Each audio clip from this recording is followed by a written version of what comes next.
It's an early morning of February 24th, 2022. Just minutes after the President of Russia, Vladimir Putin, declares his special military operation, or simply full-scale invasion in Ukraine, the Russian 3M54 caliber cruise missile is on its way towards its target. First, it seems like it will strike the capital of Ukraine, Kyiv, like many other missiles today.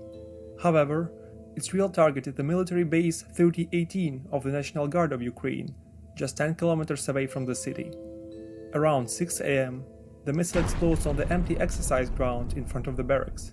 A couple of minutes later, another one hits near the local residential buildings. This is the first attack on a small town which will become known for one of the most significant and fierce battles of the first days of full-scale Russian invasion. This town is called Hostomel.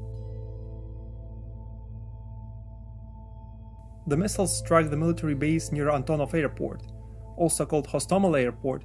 It's an international cargo air hub and testing facility that is located in the northern part of the small town of Hostomel. The complex was built in 1959 and includes 2 closed-heated hangars for maintenance and repair work, control tower, and multiple administrative and research buildings. Its unique feature is a reinforced concrete runway, 3,500 meters long and 56 meters wide, suitable for the landing of the extremely heavy planes. At the time of invasion, the largest aircraft in the world, the mighty AN-225 Mriya, is under the maintenance in one of the hangars. At approximately 5 a.m., around 200 conscripts from the local military base of the Ukrainian National Guard, which was the target of the recent missile attack, moved towards the airport and organized the defensive positions under the command of the 35-year-old Vitaly Rudenko. Armed only with small arms, Soviet-made band pads, and several Zu-23-2 anti-aircraft guns, the conscripts are now responsible for defending a huge, strategically important area of Antonov Airport. Having a shortage of men, as many of the National Guard professional members were sent to reinforce other directions before the war, there is no way to organize the defensive perimeter, so soldiers split into small groups and spread across the area on military trucks. Most of them belonged to a supply battalion, which was responsible for firefighting, patrolling and clerical duties, not combat operations. In about 4 hours, conscripts of the 4th Special Rapid Reaction Brigade will be reinforced with a couple of smaller National Guard units, such as the 1st Brigade of Operational Purpose and Omega Special Anti-Terrorism Unit. They arrived on a couple of armored vehicles and essentially had the same armament as their colleagues from the 4th Brigade. At the same time, 170 kilometers from the Hostomel airport, a large group of Russian helicopters prepares to take off from Bokov airport, near Mazar, Belarus. There is no less than 34 machines in total, mostly Mi-8s with airborne troops on board, reinforced with over 10 modern K-52s and a few older Mi-24 and Mi-28 attack helicopters.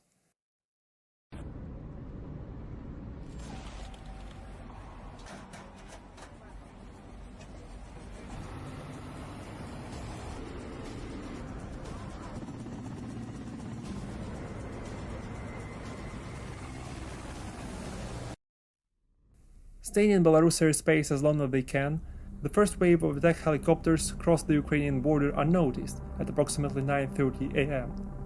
Lightly armed Mi-8s with troops departing the second wave, which accompanies the first one. Now, the lone formation breaks into 2 groups. Forces of Group A fly to the northwest to attack the airport from the north, inspecting and if necessary clearing the runway. Group B, on the other hand, flies southwest to approach the airfield from the south. Their mission is to cut off the base of the 4th Ukrainian Special Rapid Reaction Brigade of the National Guard from the airport and destroy the defenders stationed there. Around 11 a.m., the helicopter groups finally arrive at Hostomel. As helicopters from both groups approach the airport, K-52s, Mi-28s and Mi-24 are the first ones to unleash the unguided rockets and autocannon fire on defenders. However, instead of a surprise attack on a formation of unorganized troops, invaders face a spread-out National Guard groups that immediately open fire with all weapons that they have.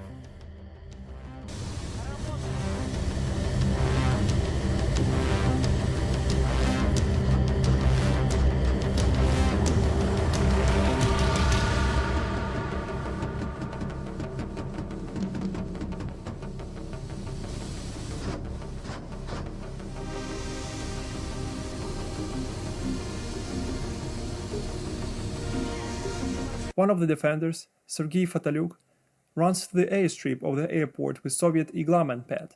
He aims at the Russian K-52 flying directly at him, but the distance is too short for launch and the helicopter passes over him. Sergei immediately turns around and after a brief aiming, launches his missile into the tail of the enemy helicopter.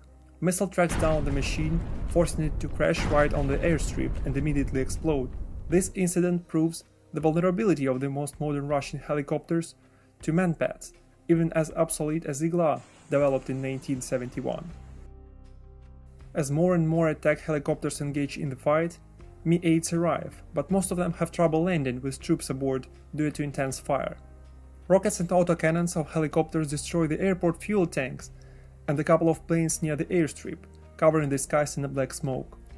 Heavy damage is inflicted on hangars and overall airport infrastructure. However, this provides little help to invading forces, as Russia loses 3 K-52s and the Mi-28 in the different parts of the airport. A considerable number of Ukrainian forces also were protecting the base of National Guard, including firefighters who damaged multiple Russian helicopters with machine gun and rifle fire.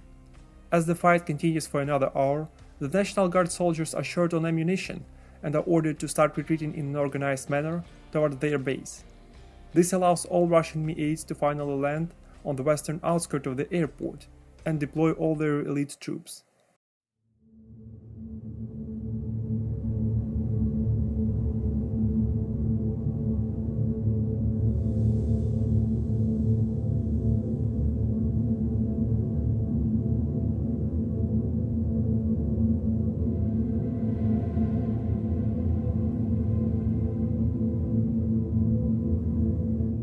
Another group of helicopters drops off VDV forces on the northeastern outskirts of Hostomel Airport to cut off the National Guard base. At least 100 men from Russian 31st Guards Airborne Assault Brigade and 18th Separate Guards Air Assault Brigade were deployed in the first wave. Armed with various grenade launchers, portable mortars, and small arms, elite troops moved from different landing sites on the outskirts of the airport toward the main runway and secured it without much resistance. However, they do not immediately advance toward the airport buildings. As more Mi-8s land, at least one more wave of troops arrives to total the number of Russians on the airfield to around 300 men, which allows the invaders to continue their advance.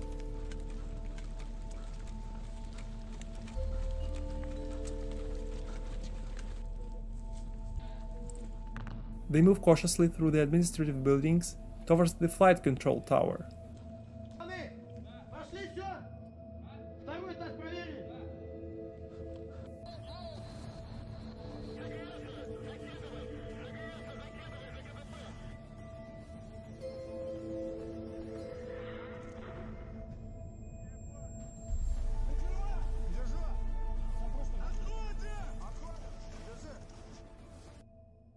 Nevertheless, Ukraine National Guard groups have to retreat into the city through their base, as they are outnumbered and short of ammunition. As of 1 p.m., the total area of Hostomel Airport falls into the hands of Russians. Even after taking into account heavy casualties, the assault seems to be a victory and Russian troops raise their flag on the main administrative building. Little do they know that the real fight has not yet begun. If we look at the bigger picture, many sources explain such focus on Hostomel with the Russian desire to quickly take Kyiv and overthrow the government, preventing further organized resistance. For this reason, it was necessary to quickly transfer at least 1,000 airborne troops to the city's doorstep. However, the land invasion through the shortest pass from Belarus is an unfavorable scenario, as invading forces would be easily caught up in the fights in the north of Ukraine, and even in the case of breaching, could still be subject to multiple ambushes on their way. Instead, the Russian military command decided to clear Hostomel with helicopter attack, deploy around a battalion of airborne troops, and then create an air bridge between the captured Hostomel and Pskov. This explanation is proposed by Christo Grozev, a head of international group of investigative journalists Bellingcat, who announced that 18 Russian transport aircraft, Il-76, fly from Pskov to Kyiv directly as Russian forces gain a foothold in Hostomel. Capable of carrying over 1,000 troops in total, and even light armored vehicles, they plan to arrive in Hostomel, which is the most suitable airport near Kyiv for such heavy planes to land on. In case of success, over 1,000 men with light armored vehicles deployed right near the capital, would put Kiev in a serious danger. However, the Russian military command failed to predict how events will unravel.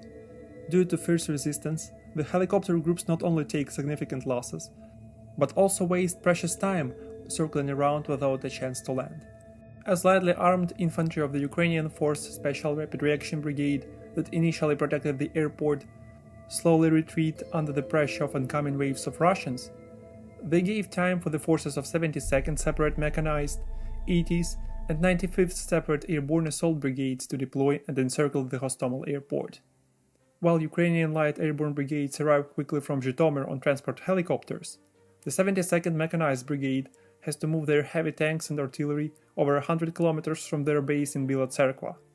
Therefore, the time factor was critical in this situation. As Russian forces do not advance further and most likely have strict orders to guard the airport until the main forces arrive on strategic airlifters, there is a brief pause in fighting. This allows Ukrainians to bring artillery into positions to support their counterattack. At 3:30 p.m., the President of Ukraine, Volodymyr Zelensky, in his address to the nation, declares that the encirclement of the Hostomel airport is complete and gives the order to clear the area. Ворожений десант в Гостомелі блокують. Війська отримали наказ на знищення.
Ukrainian land forces start to advance from multiple directions with close air support of Mi-24 helicopters, with unguided rockets on board.